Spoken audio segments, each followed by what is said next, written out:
The World Bank expects Sri Lanka's output to contract again this year by 4.2%. In their report on global economic prospects, the global lender said forecasts for 2023 growth has been revised down owing to the ongoing foreign currency shortages, the effects of higher inflation and policy measures designed to restore macroeconomic stability.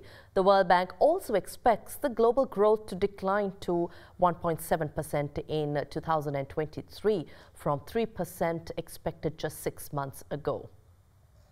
In World Bank's report on global economic prospects, they say the output in Sri Lanka is estimated to have fallen by 9.2% in 2022 as the government ran out of the foreign exchange needed to cover food and fuel imports and to service external debt.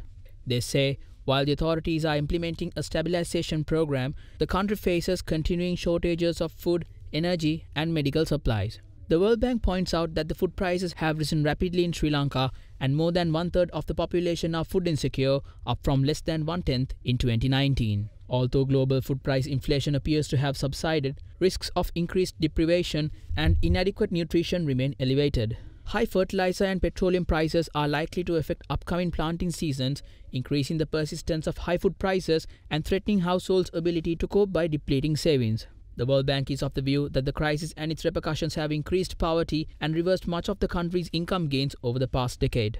They say that tourist arrivals, which is an important source of foreign exchange, continue to be depressed, with international arrivals last October about one-third of their 2019 level. What the global lender says is that Sri Lankan output is expected to contract again in 2023 by 4.2%. The forecast for growth in 2023, like the estimate for 2022, has been revised down owing to ongoing foreign currency shortages, the effects of high inflation, and policy measures designed to restore macroeconomic stability. Meanwhile, the World Bank says their latest forecasts indicate a sharp, long-lasting slowdown, with global growth declining to 1.7% in 2023 from 3% expected just 6 months ago. They say that the deterioration is broad-based, adding that in all regions of the world, per capita income growth will be slower than it was during the decade before COVID-19. The World Bank said the setback of global prosperity will likely persist, and by the end of 2024, GDP levels in emerging market and developing economies will be about 6% below the level expected on the eve of the pandemic. Median income levels, moreover, are being eroded significantly by inflation, currency depreciation, and underinvestment in people and the private sector.